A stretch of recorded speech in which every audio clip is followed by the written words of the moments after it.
All right. If you're just joining, thank you so much for coming. Thank you if you've already been here for a few minutes as well. I'm Rachel. I'm the founder of Seeds, if we don't already know one another. Um, yeah, and I'll talk more about what Seeds is if it's unfamiliar to you. Okay, so this is what may be familiar to some of you that have shown up before, but just to contextualize and better introduce myself in Seeds, if you've ever heard of / seen the HBO show Silicon Valley, this is a shot of the promo shot of the show. This is the main character, Richard, competing in a contest called TechCrunch Disrupt Battlefield, which is a real contest. This is me competing in that contest on behalf of Seeds in 2016 now. So it's been a while. So I've been in the tech sector and in crypto specifically for many years now. It's kind of crazy. I founded Seeds in 2013. Before founding Seeds, I was a career profitable stock, treasury futures, and Eurodollar futures trader, mostly in Chicago and then briefly on Wall Street before the misogyny, frankly, drove me to quit. It was also just, I think I was pushed out because that's not what I was meant to do with my life. I was meant to learn the lessons that I learned there and then bring them into something like Seeds. The systemic discrimination that I saw in that sector and its inefficiency, because it acts like it understands what value is and that money is designated according to value. And that's not it at all. It cared more about discriminating against me and others than it did about actually valuing what was going on. Like I outperformed some of my male counterparts at one job, all of them, and it still devalued me in that I was paid less. So it's just like, was like, oh, this is nonsense. Like I've been brought up to believe that achievement and work, like in the American dream or something. And I came to realize that it was actually kind of nonsense because the system itself was set up to not actually support that for most of us. But what was cool about seeing that is that I realized after reflection and time that the way that system was designed meant that it was set up to fail. Not too long after that, I discovered cryptocurrency and I made exponentially larger profits trading crypto than I had in stocks. And more than that, crypto's decentralized design made me excited about its potential to transcend many of the failings of the old centralized system. This is a quote from Buckminster Fuller that I like. He was like an American futurist that lived in the 20th century. He said, you can never change things by fighting the existing reality. To change something, build a new model that makes the existing model obsolete. And for me, like as somebody who thinks of myself as like an activist, this has kind of been a hard lesson to learn because so much the current governmental system is set up this way as well in the States and lots of places. It's like this idea that you have to resist the current system in order to make it change. But I came to understand that that's actually a form of perpetuating that system. So I'm really into this idea of creating a new system to make the old system obsolete. That's what Seeds is working to do to the old economic system. So what is cryptocurrency? To varying degrees, depending on the project, cryptocurrency is a decentralized means of generating and transacting money. In contrast to that, fiat currency, for example, the US dollar, the GBP, the AUD, whatever your local governmentally issued currency is, fiat currency is created and in many ways controlled by a centralized entity, like, for example, the US government. Unlike cryptocurrency, interestingly, I think the US dollar and all fiat currencies, because I don't think any are remaining on the gold standard, they're backed by nothing save our collective trust in the government. Like a dollar is literally just a piece of paper that we trust that the government is going to guarantee. There's nothing backing it since we went off the gold standard in the 20th century. I've shared this before. I pulled this from one of the cryptocurrency subreddits. But it's just kind of fun to think about because this person says they work at McDonald's and they have these little cards they give to customers when they fuck up their orders that lets them redeem the card for a free Big Mac. They're going to get coins that serve that purpose instead, which means that those coins, the Big Mac coins, are actually backed by a physical thing, the Big Mac. So that physical thing has like an inherent value, right? Because you can eat it. So this person is like, I'm not an economist.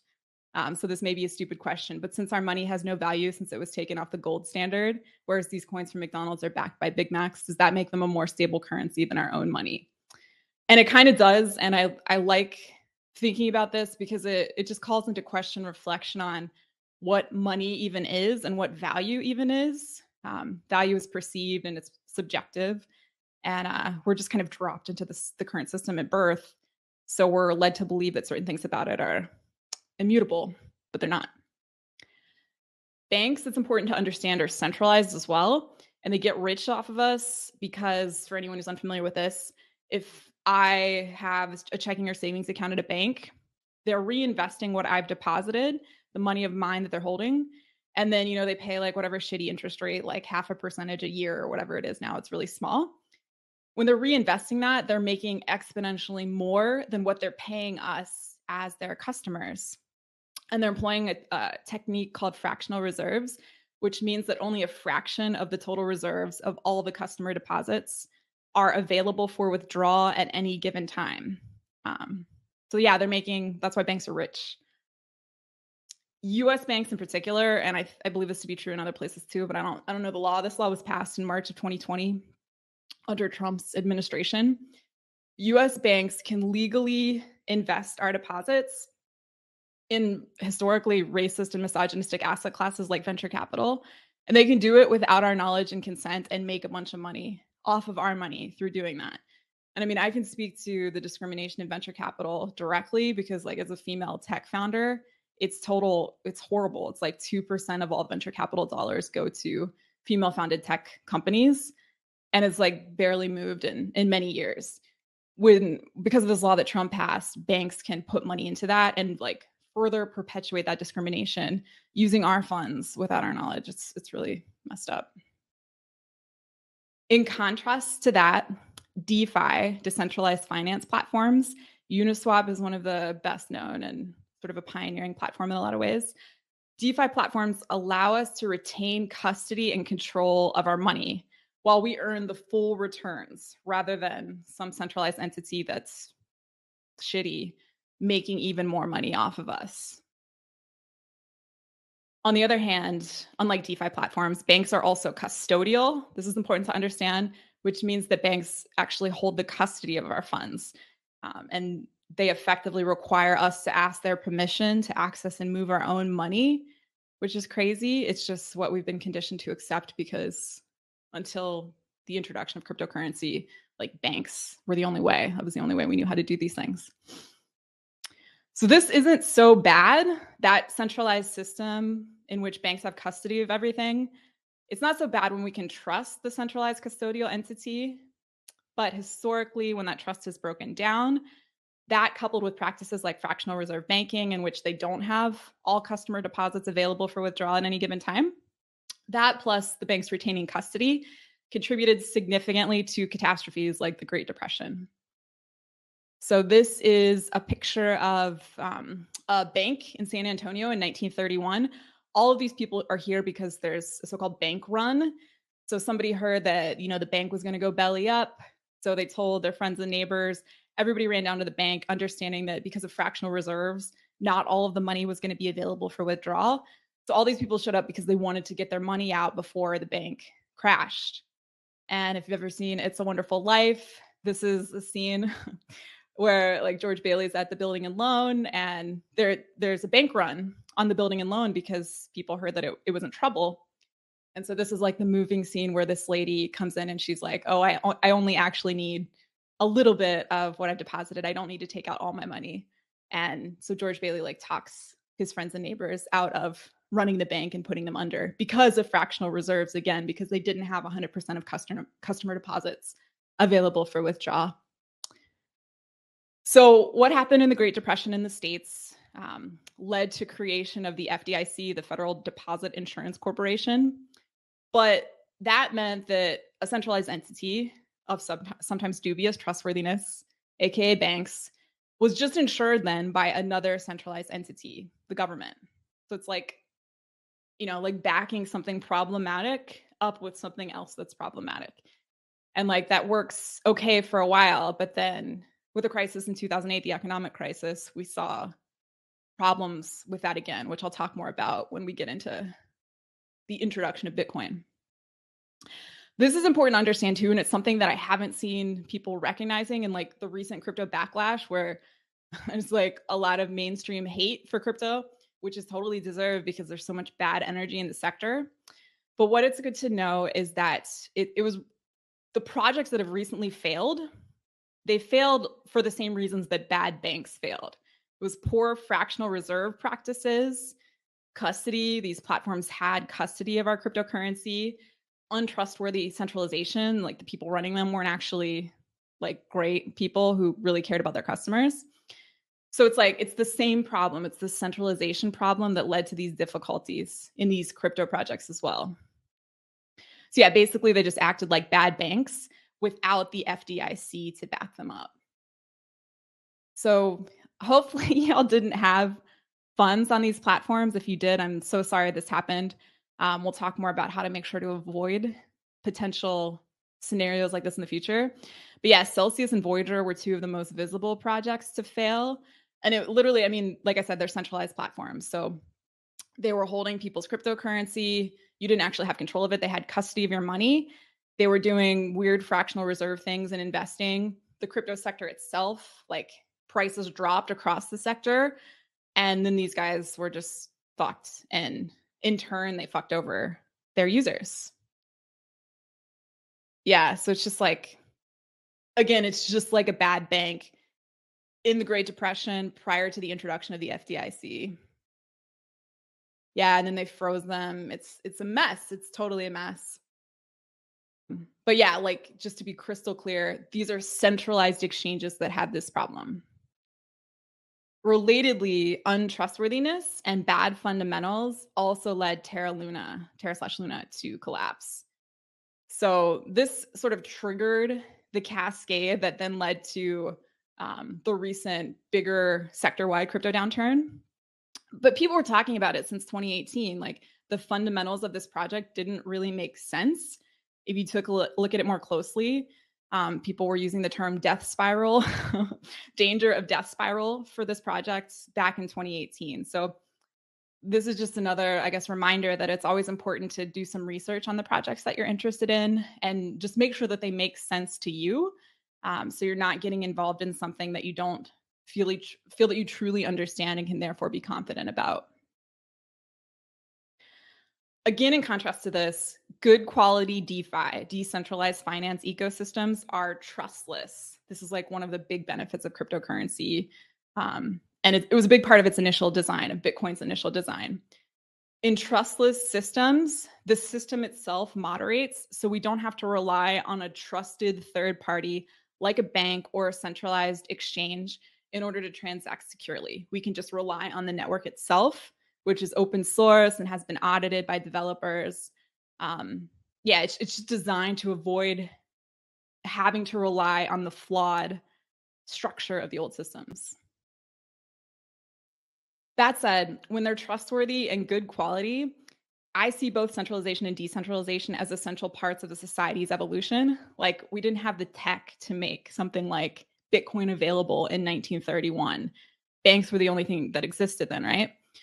So it's part of the path that we're taking as humanity is evolving, I think. There's this game, I mentioned this in the Discord once and got some shout outs, so I thought I'd talk about it. It's like totally a millennial game because it came out in 2005. If any of y'all are familiar with it, it's probably the video game I think I played. I played it a lot. And so it's like civilization. It's showing the sort of like progression of a civilization. And one thing that I think is interesting about it is that the first stage of one of the like progressions the societies in the game go through is decentralization. So it's like you're supposed to progress past decentralization within the game. And I feel like there's something important to understand in that. Like these sort of centralization practices helped us in certain ways. They helped us consolidate resources or whatever as societies. They helped us to move more quickly in terms of progressing in certain ways. There's a really good piece called Why Decentralization Matters that you could Google if you want. I can link it in the chat too. I'll look it up later. By this guy, Chris Dixon, that compares and explains like why centralization and decentralization have both played important parts in humanity's progress. But I think we're at a stage now at which we're outgrowing most of these centralized practices in governments too, I think. So on to Bitcoin. After the failure of the banks in 2008, which was also when I first started working as a professional stock trader. So it was like this kind of crazy time to start learning to trade because so much was happening. and things were just crashing. Um, so the anonymous founder of Bitcoin, literally in the Coinbase for block 0, I believe, this person included a headline from, I think it was The Guardian, the British paper, about the second collapse of the banks. So the idea here is that whomever was behind Bitcoin was just like, oh, this centralized system isn't working. We had the big failure during the Great Depression. Now it's failing again in 2008, and the government is bailing out like fat cat bankers, and it's, you know, like regular people who are suffering. So the design of Bitcoin was meant to prevent that from happening again because it was introducing this decentralized system. So in a nutshell, what Bitcoin does, and again, it's the pioneering cryptocurrency, is that it allowed what were called miners to set up their computers to solve like complex cryptographic math problems in order to generate the coins. This secured the system. It maintained that it was decentralized because miners could be set up by anyone who had the hardware and an internet connection all around the world to generate the cryptocurrency and secure transactions on the network. So it wasn't like one centralized bank who was ensuring that the network was working. And that was the big difference, the big revolutionary technology that they're introducing, frankly. And it's been fun to see. I don't know, like I started buying Bitcoin in 2013, and it's just been interesting to see like how things have evolved since then as the sector matures and how capitalism is trying to replicate itself within the sector, even though it's sort of a different thing. I don't know. It's just, I feel like we're alive at a really interesting time, and this is part of the reason. So Bitcoin was introduced in, it was actually, I think, January 3rd of 2009 that block 0 was mined. In July of 2015, Ethereum went live. So that was many years later, actually. And there were like, I think, 8 Ethereum co-founders, but the most visible, this guy, Vitalik Buterin, that you probably heard of. He was a software engineer. He is a software engineer, and he also contributed to something called Bitcoin Magazine. And he was just like, oh, Bitcoin's really interesting. This is cool. But I wish as a software engineer that I could build technology on top of Bitcoin's decentralized network. But Bitcoin wasn't designed for this. So that wasn't sort of like an easy feat. So Ethereum was created to introduce a decentralized network, just like what Bitcoin offered in terms of that design. But it was meant to make it easy, relatively easy for software engineers to build on top of the network. So if you're like more, I'm kind of like a visual learner, I guess. I think of Bitcoin as sort of like the decentralized flat, like there's like the silo of centralization. Bitcoin introduced decentralized systems that are distributed and more flat, right? Spread out. Ethereum has the same decentralized foundation, but then people who know how to build with the tech, which is again meant to be relatively easy to do, they could just build on top of this decentralized ecosystem, which is very similar to what the internet is. The internet is also this decentralized network of nodes that people can just build on top of. And obviously we saw like the way that decentralized ecosystem is revolutionized, like society's progression in the last 30-ish years or whatever. So Ethereum added this dimension, which I think creates like, it just opens up entirely new possibilities that Bitcoin, it just wasn't designed to do. And then the way I think about Seeds, our project, which is built on Ethereum, is that it like sends, again, this like visual idea or whatever, it like sends vectors out from this sort of, there's like the flat decentralized nature of Bitcoin, Ethereum. Seeds is also built on top of Ethereum, as I said. But we're sending out vectors in that you can redeem a single seed to ask for whatever amount of money you need. You can redeem a seed to ask for $1,000 to cover your rent. It's like a basic example I use a lot. And you can receive that as a gift from our community. It's not guaranteed, but we've had, I mean, our community's been generous now over many years. And so there's something about that that's interesting, and I think transcends like late stage capitalism, because one unit of that cryptocurrency, of one seed in that scenario, would then bring in $1,000 to fulfill your need. So there's something about that personalization and being able to effectively like say what you want one seed to be worth. The community has to agree with you, and those funds have to come in. But there's something about that that I think sends out all, like I said, like vectors, these other possibilities that extend beyond the steps that Bitcoin and Ethereum established and the foundations that they built before. So this is really important for now. Last night, literally last night, the Goerli testnet Ethereum merge happened. That was the last testnet merge that needed to happen before the impending mainnet merge, like the actual merge. It's set for the week of September 21st. Last I checked, which was yesterday. Maybe it's changed, but because Goerli happened, this sort of firms up the probability that they've delayed the schedule like forever. It's been delayed a million times. But because Goerli happened and it was the last milestone in terms of like testnet, successful merge launches on testnets, this makes it a lot more likely that like the real merge is going to happen at this time. So it's just like an interesting time. Maybe if you've been paying attention, you've seen that like Ether has gone up. It's been trekking back up pretty consistently, and it sort of had a more of a bullish surge in the last couple of days. It was down a lot after these recent crashes, of course. But yeah, it's important to be aware of this because that's roughly 5-ish weeks away. It's the week of September 21st. So like keep an eye on what's going on. There may be, I don't know that it's priced in yet. I don't think it is. When something is priced in, that means the market is already valuing that thing as though it already happened. I think people are kind of waiting to make sure that the merge actually happens when they say, in part because it's been delayed so many times. So that could mean that Ether could go up a good deal. We'll see. That coupled with how much it's come down, retracements are always likely to. So yeah, just be aware that this is where we're at right now. And it's a big deal. The merge will mean that Ethereum shifts from using miners to using what are called stakers. It's going to reduce the environmental impact by like 99%. And it's also going to make, it's almost certainly going to make Ethereum deflationary, Ether, the cryptocurrency, deflationary, which can mean that it's like a better hedge against inflation. It's just a big deal. So yeah, it's definitely something to keep an eye on. So this is really important to understand at a practical level. These centralization failures point to why self-custody, what's called self-custody, is so important. So as much as possible, it's a best practice to make sure that your cryptocurrency is stored in a self-custody wallet. How do you know if it's self-custody? You can be certain it's self-custody when you have access to the mnemonic and or the private key for that wallet. And you want to have exclusive access. You want to make sure it's, stored safely so that no one else can get a hold of it and therefore have access to your money. This is something I noticed that folks in our past courses hadn't necessarily understood, so I wanted to make sure it was clearer.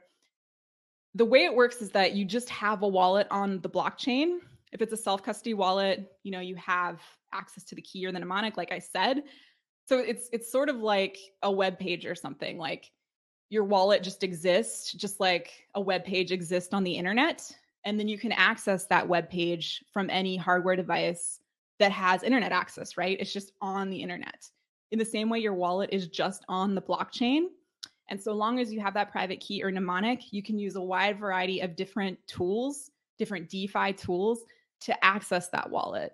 So for example, if you have like the Coinbase wallet self-custody tool, which is one we've recommended because it tends to be easier for beginners to use.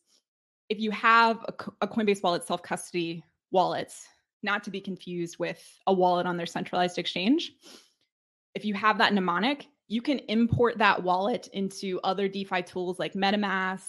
My Ether wallet is another one. My crypto is one. There's been a bunch over the years. So it gives you that flexibility. If you don't like a specific DeFi tool, you can just move the wallet somewhere else. And that way you retain control of your wallet at all times. You're not going to be stuck if some tool fails because you're not leaving your cryptocurrency in the custody of somebody else. All that said, like good quality centralized exchanges still serve a necessary purpose at this point in history because we still have fiat currency. We still primarily use fiat currency like the US dollar.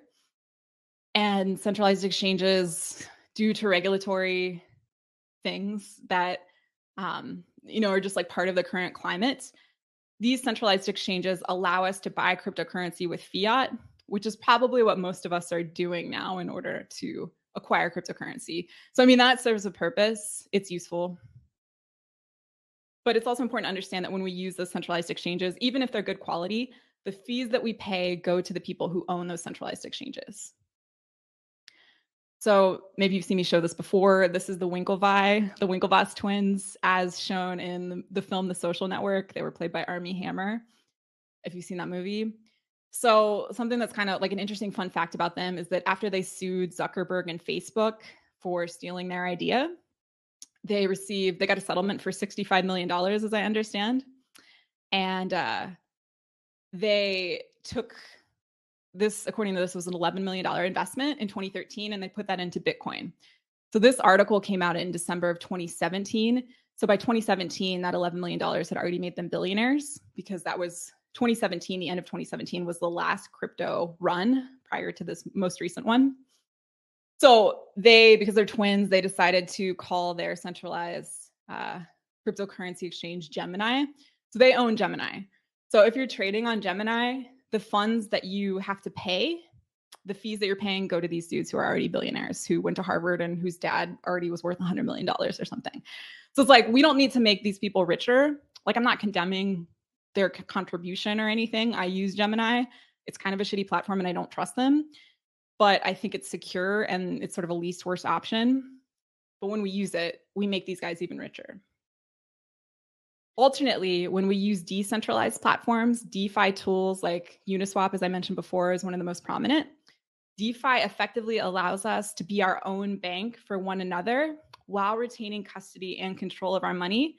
And we can earn the entirety of those fees ourselves instead of them being paid to a centralized entity that's probably already really rich.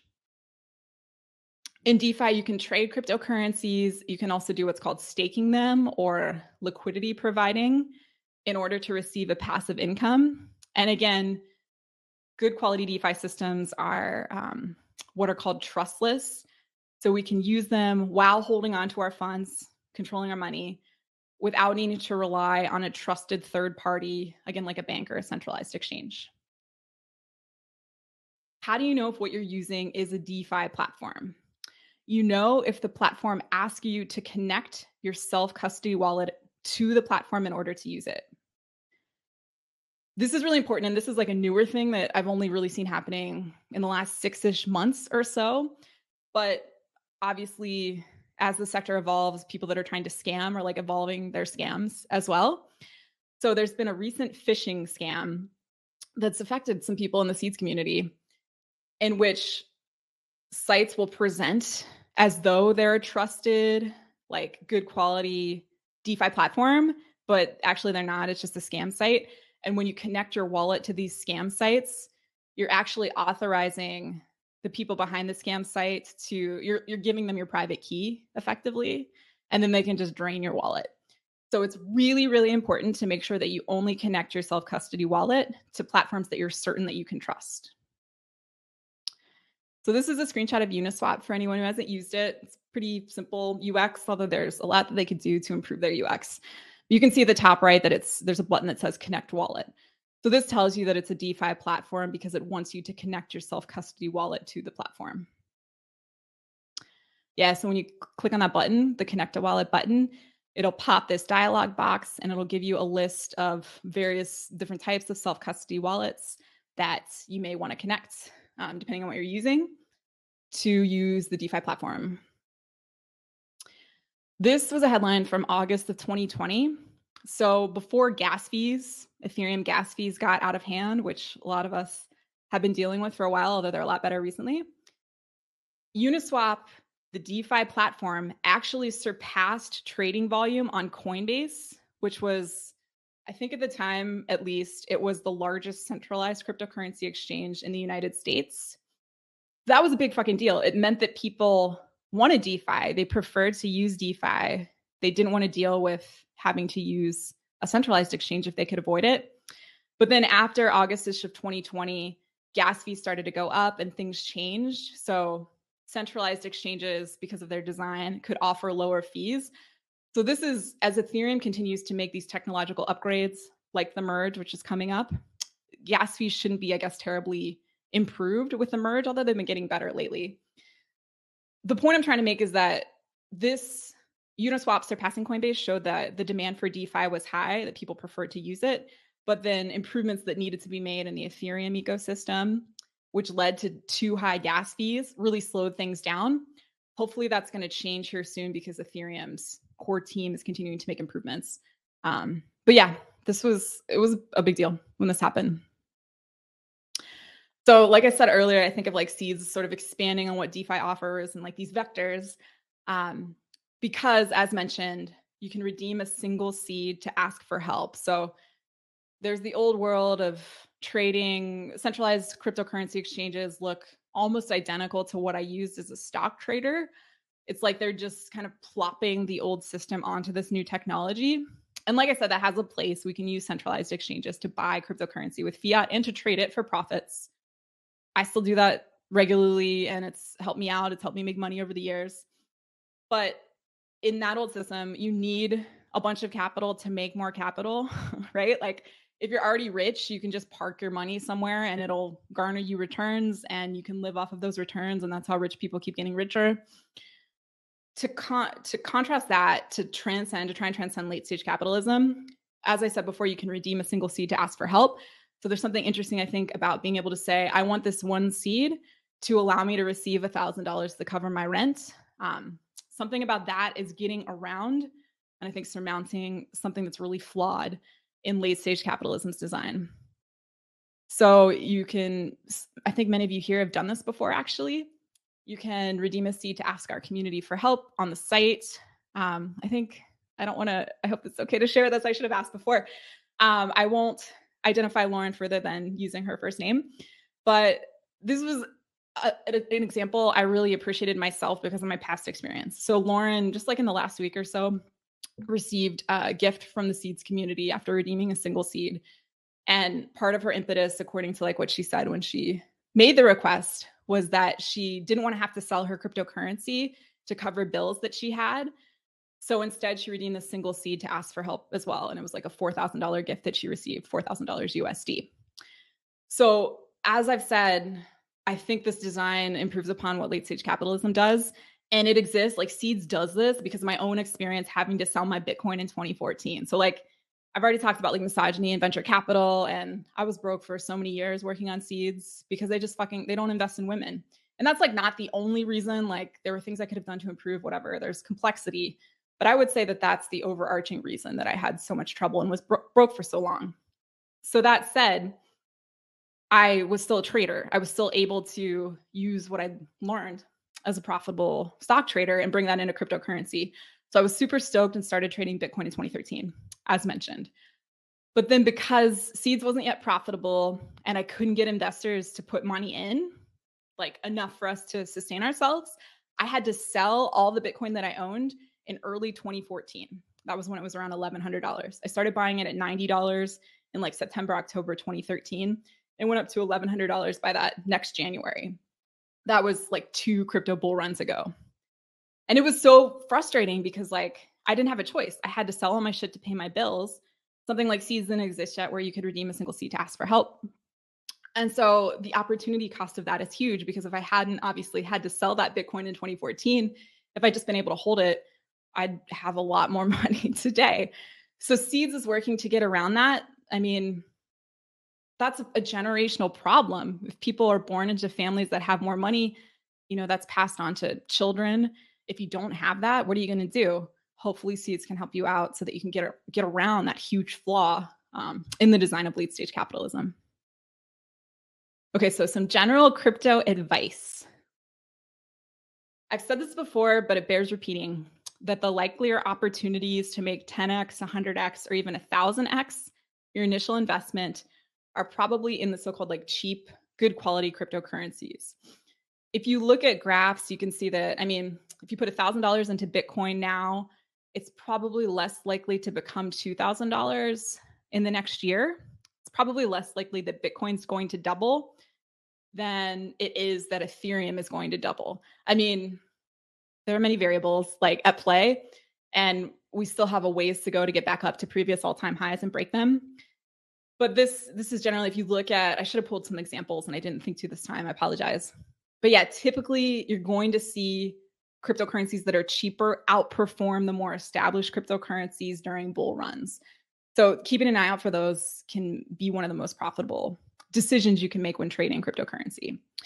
So for example, in 2014, late 2013, 2014, I think Bitcoin and Litecoin were the only cryptocurrencies that existed then even. I think Digibyte might have been around. So I noticed, as I said, I started buying Bitcoin at $90 in 2013. But I noticed that when Bitcoin had made its previous highs in April of 2013, again, I was buying it in the fall. I noticed that it had gone up to like $263 at those, what were then Bitcoin's all-time highs. But I realized that Litecoin had also gone up to all-time highs at the same time that Bitcoin had.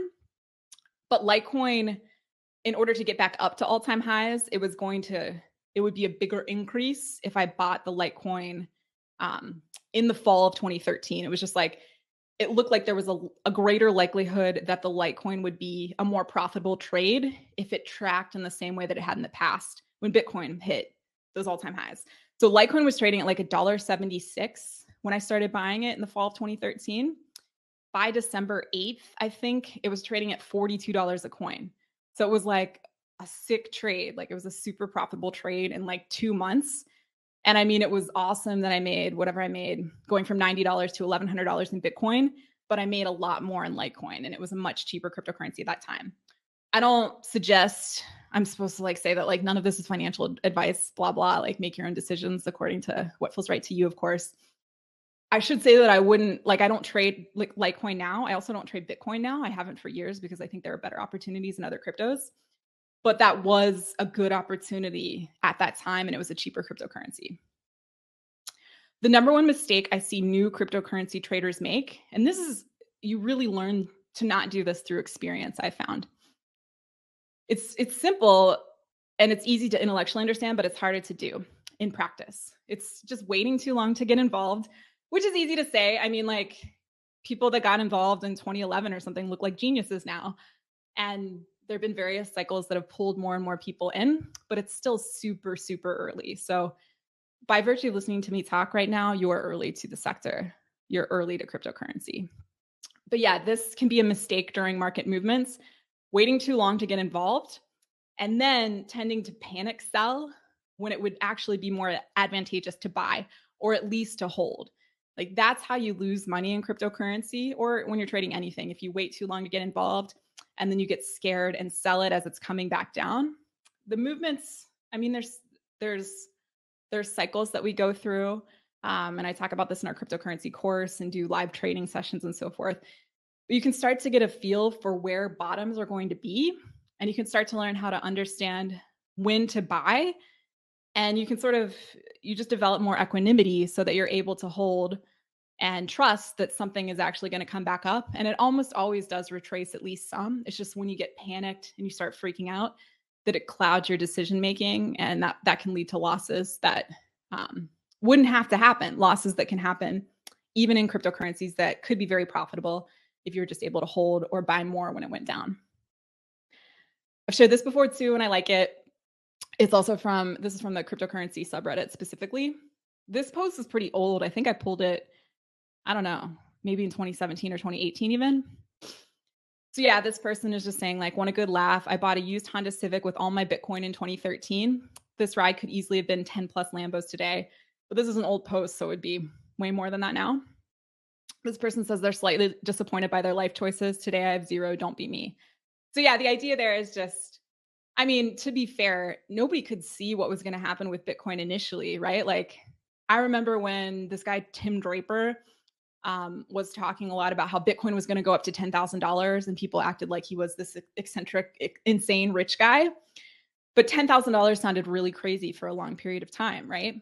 And then, Bitcoin's highs, it's gone up to like $68,000 at all-time highs. So, I mean, with Bitcoin, you couldn't necessarily have known, but now we have this template. We've seen how well Bitcoin has performed so far. So when finding other good quality, cheaper cryptocurrencies, and I mean, I believe that Ethereum, the Ether, the cryptocurrency, has a likelihood to surpass Bitcoin in price at some point because the way the network works, right? It's just like I said, like Ethereum adds this entirely new dimension that Bitcoin doesn't offer. So it's just there's a greater likelihood that there's going to be more value in that and that more and more people will realize it. So I'm waiting for something that's called the flippening. Some people talk about the flippening happening when Ether swaps market cap. but it's also discussed as, like the moment when Ether overtakes Bitcoin in price. So what I'm trying to say is like, I don't want to be too hard on this person. they're being hard on themselves. But now we know, we've seen what Bitcoin has been able to do. There's a ton of potential and it's still really early. So yeah, just even if you feel confused or you feel like whatever, you should have gotten involved before, you wish you would have, or whatever you may be feeling, it's still really early and there's still like, I think, truly insane opportunities in the sector. So yeah, it can be very profitable to get involved in good projects when the crypto's cheap. To stake in DeFi, which I've talked a little bit about, which is effectively holding your cryptocurrency while making a passive income off of it. There are other considerations to be made in there. There's more complexity, but generally I would say that staking is a great idea and holding. I think it's also a good idea if you're familiar with staking, to stake so that you're earning that passive income off of your cryptocurrency up until the moment you're planning to sell. It's great to hold cryptocurrency, of course, but yeah, it's a little like having cash and stashing it under your mattress, because when you're staking in DeFi, as I've discussed, you're retaining custody and control of your money. You have the private keys. You're choosing to connect your self-custody wallet to a DeFi platform, and you're earning passive income off of that. So it's like you might as well do it to put it to work. And there can be other bonuses, like their staking bonuses. We offer a staking bonus. You can get surprise airdrops because you've staked that can be worth good chunks of money. It's probably a good idea. And if you're not familiar with staking and don't know how to do it, we have a how to stake video that you can find on the Seeds website. I can link it here too. It's literally just, I'll put it in the chat. It's about, I think, 13 minutes long. This tells you how to stake if you want to check out that demo. But yeah, generally speaking, I think it's a good idea. I'm biased, but it's helped me out in terms of making more money over time. So all of that said, if you'd like to work together further, I always kind of struggle with this, like thinking this is like the salesy part, but there's real value here and it allows us to help people in need. So the course exists for a reason. So I need to get more comfortable with this. But yeah, if you'd like to work together to further build your crypto knowledge and your trading skills, you're very welcome to join our course, which is called Cryptocurrency and How to Trade It. In the course, I work to meet you where you are. So if you're like a total beginner, that's awesome. We cover the very basics, or we don't have to, depending on where people are. I try to take sort of like a Socratic approach in this idea of meeting people depending on what they already understand and need to understand.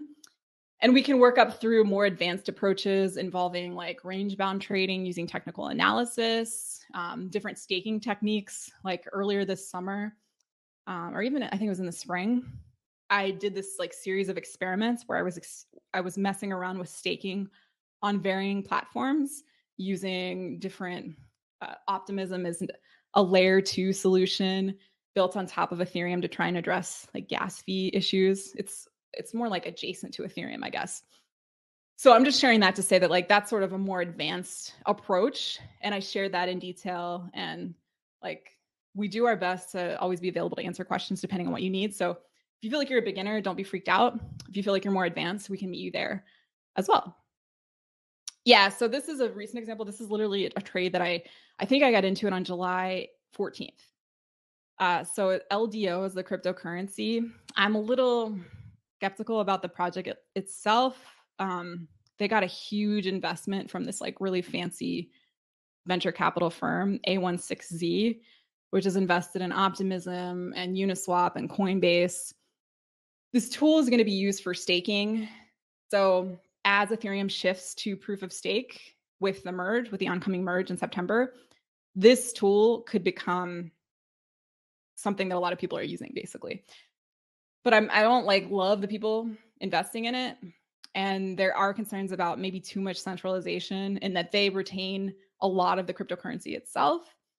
And I don't know that I trust them, but I trust them enough to mess around with this. It's something I'm keeping an eye on, but I thought this could be a good short-term trade, basically. And I shared about this in our Discord as well. So yeah, you can see here, if you can see it, this is on July 14th, right?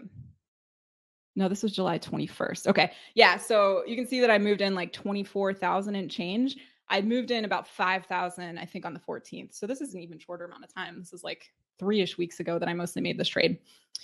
So I moved some money into LDO because I thought it'd be a good short-term trade. The total amount that I moved in ended up being about a little less than $30,000. So this is a shot from last week when I was preparing to do this presentation last week. I took this screenshot. I started buying the LDO at $1.20, like 2 weeks before this or whatever, 3-ish weeks, I guess. It was up to 270, right? This is last night. So in the week, just the past week, it dipped back down considerably and then it went back up. And when I took the screenshot, it was at just under 275. It had gone, it was around there, I think this morning when I checked it, but yeah, it had gone back up to retest highs at like 288. And this is a cheaper cryptocurrency, like I said, right?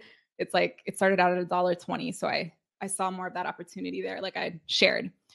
So yeah, I just made these trades and I've been sort of like range bound trading because it isn't going crazy, but kind of it is. I mean, for cryptocurrencies, it's all relative, but it hasn't been as crazy as certain runs. So I've been able to buy and sell at different levels. So last week, that $29,913, a little less than $30,000, I'd been able to turn it into over $41,000. Last night, I took another screenshot and now my position was worth more than $45,000.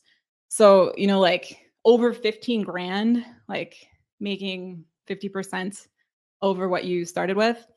That's awesome to be able to do in just a few weeks. And it certainly doesn't always happen like that. But I wanted to share this, just talk more about what I'm doing now in terms of my own trading, but also to just highlight that even when it looks like the market is down overall, or it's going sideways, or maybe there isn't a lot happening, if you're not looking at it closely, you can find opportunities like this that allow you to make 150% return in a few weeks. If you look for them, they're still out there. And I'm pretty actively trading. I'm certainly not a day trader. I'm not like staring at the markets all day, but I'm looking at the markets daily. And with this position, I was managing it more closely. I was trading it even at like midnight last night in bed because you can do that with cryptocurrency. So course tuition is $19.99 USD, but it includes $19.99 worth of seeds at market price at the time of your purchase. So that makes the course effectively free when you pay in full. And of course, we can't like guarantee what's going to happen in the future. But if seeds go up in value, that can mean that just by virtue of joining, even if you don't do anything else, it becomes profitable because you have the seeds. Yeah, past students, and I know there are some that joined our webcast today. If you're a past student, you're welcome to join any future course at no cost. So it's just like lifetime access.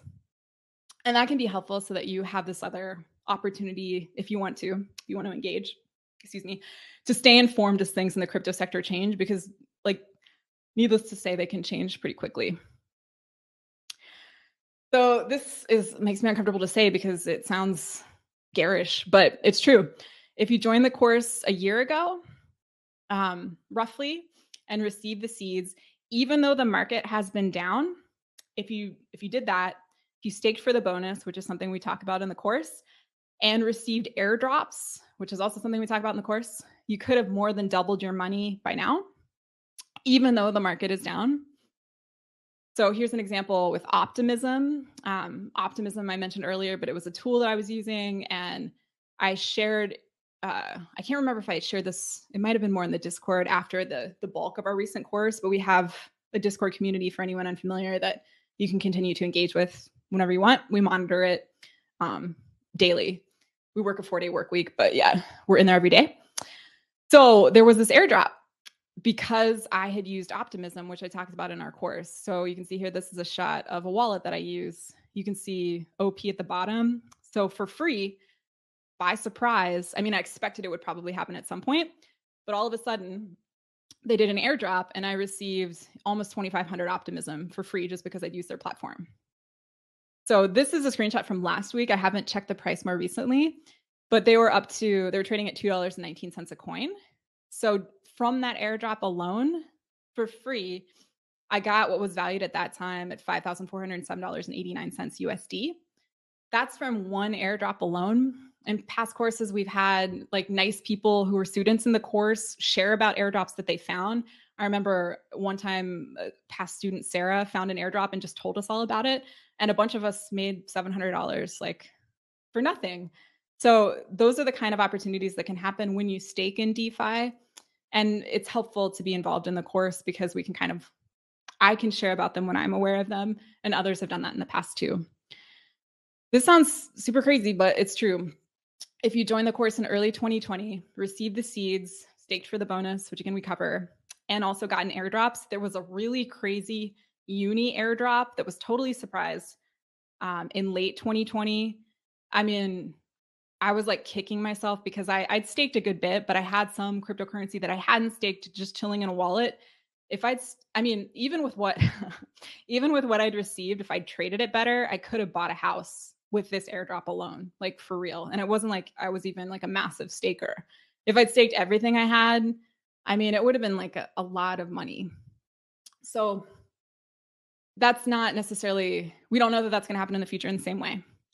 But it was a huge airdrop, and it happened because people were staking and because they were staking seeds and using Uniswap. So even though this sounds insane, it's true. If you've done all those things and if you traded it perfectly, if you joined just like 2.5 years ago, what you had could be worth over $300,000 today. It's like, it's that crazy. And the other thing that's interesting or whatever, not surprising, is that like, I'm anticipating that we'll have less people join the next course because the cryptocurrency market is down.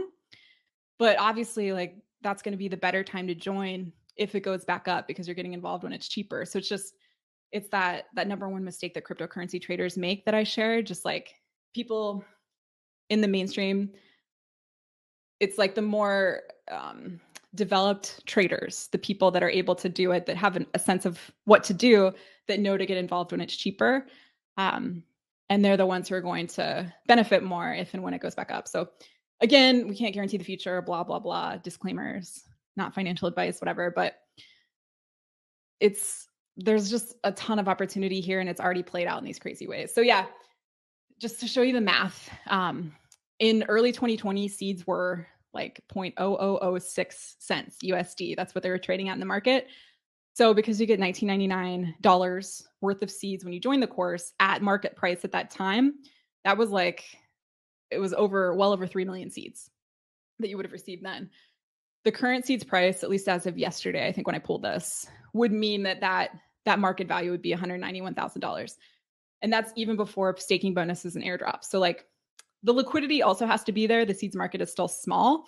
I mean, people couldn't sell $200,000 worth of seeds right now. It's not quite that big. But this is just an indication of what is, I think, we'll see what may come in the future, especially because the market is down now. And there's this likelihood that it'll go back up. Yeah, and in joining, you're supporting our work because the course supports us so that 100% of the value of gifts that go through the Seeds ecosystem reach people in need, go to people in need. The course is what sustains us so that we can make sure to do that. Yeah, so this is a screenshot of some kids who go to a school in Haiti, Choix. I don't have any French. It means choice, I think. Yeah, so these kids benefited from a Seeds request for help that was made for $1,000 that our community granted. So if you go to the Seeds website and click on help someone and receive seeds, you can help them, and you'll know that 100% of the value of your gift minus any third-party transaction fees is going to reach those people in need. And again, we can do that because I teach the course, and so the course supports us. And I mean, I enjoy teaching the course, but like the idea here is that we can keep doing this until the seeds market itself is large enough that we wouldn't necessarily have to do it because we can use a cryptocurrency to support us if we need to. But yeah, I like doing it. So I think I'll keep doing it for the foreseeable future. The next course will begin the week of September 26th. So this is going to be like right after the Ethereum merge is likely to happen. We'll see, but it's probably going to be an interesting time to trade, I think. So I think I'm obviously biased, but things are down a lot. There's this event on the horizon. There's probably just this likelihood that we're going to see more retracement, I would say. So it should be a fun time to get involved, I think. And you don't have to attend live. Like, I'll teach the sessions live, but there'll always be a recording that you can watch at your convenience. And you can post questions in advance if you want, and I'll answer them during the session, and etc. So if you want to be notified when doors open, you can click this button I just enabled that says get notified about the course and share your email, and we'll let you know when doors are opened. If you're a past student and you'd like to join us, we'll send you a separate email that you can use to register your interest, and we'll let you know how to access the sessions as well. Again, that's like no cost forever. You're welcome to join whenever you want. Yeah, so there's that. Okay, Q&A. All right, I'm going into the Q&A tab on the right. I'll close out the presentation too. Okay, so I can see that Michael Lane asked, when someone helps someone and you send them seeds and thanks, how do they give those seeds back to the receiver? The RAIN project did this. Could you explain? Thanks. Okay, I think if I click this, it'll know the time.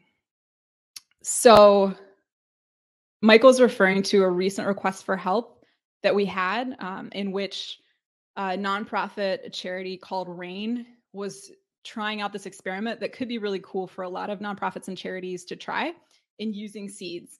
So they're a nonprofit, so they were already obviously bringing in gifts to their charity.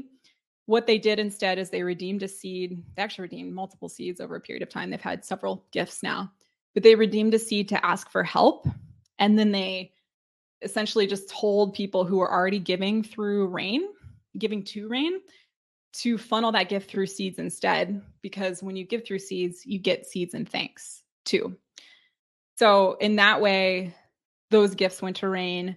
The request for help, they closed it out when they raised like $48,000. So they got a gift of $48,000.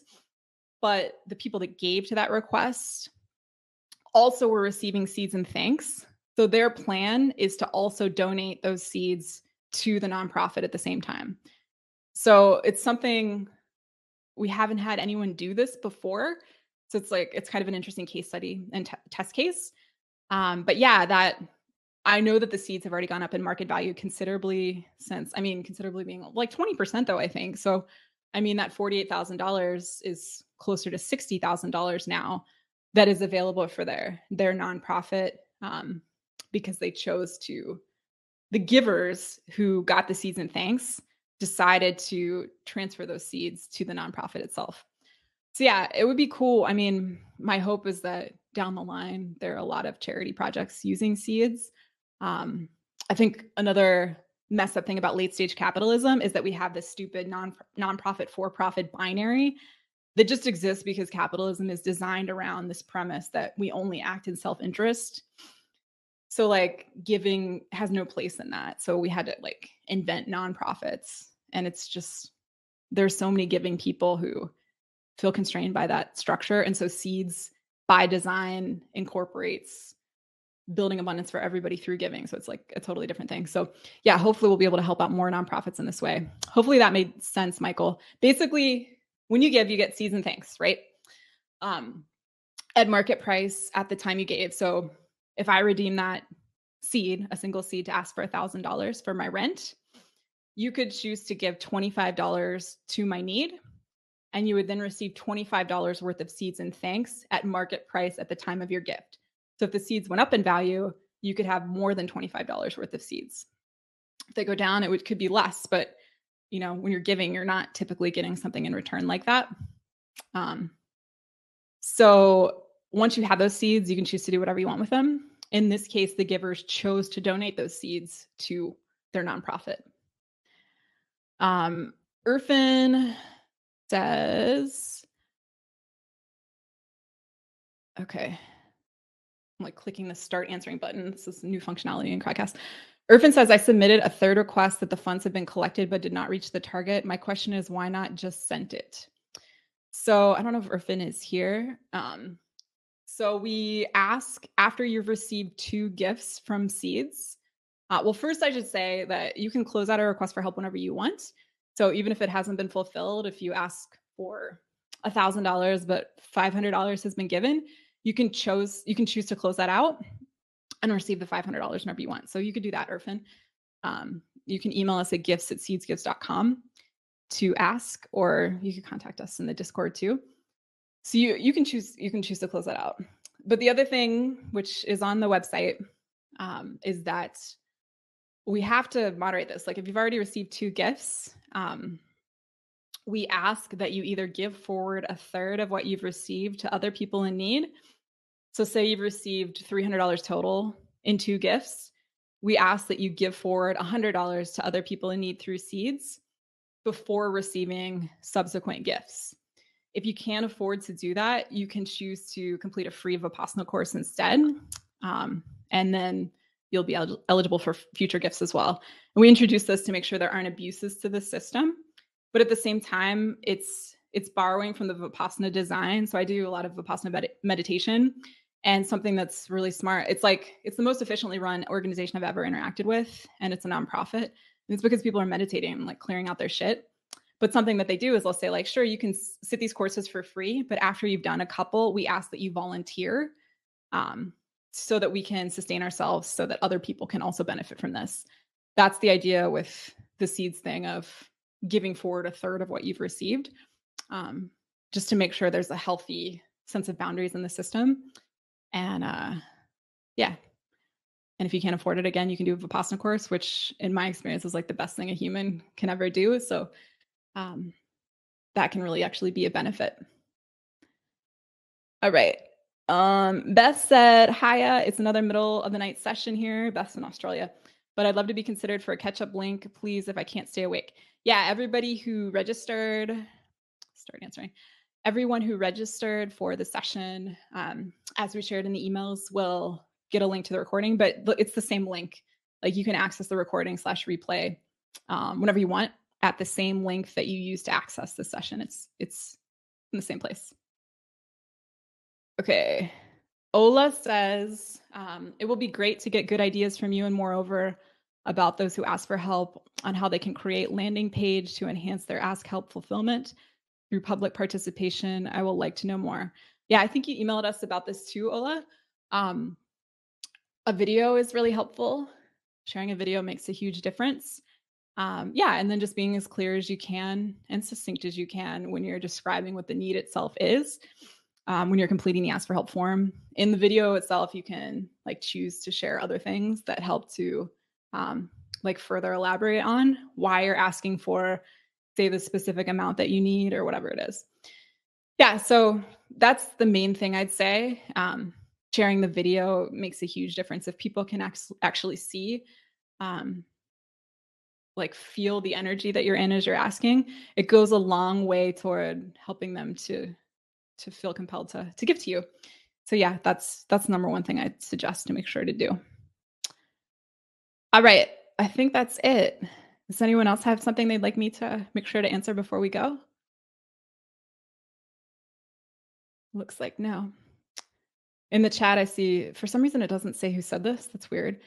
In the chat, I see that someone said, even Hotbit just crashed and are under investigation. Users can't withdraw assets. This person says another exchange down. Yeah, and again, just to stress, that's a centralized exchange. So the problems that we've seen, again, like just come back to bad centralization.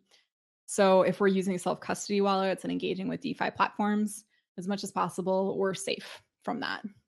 Provided like you got to keep your key / your mnemonic in a safe place and make sure nobody else gets access to it. But yeah, you can avoid that in the future by avoiding those centralized exchanges as much as possible.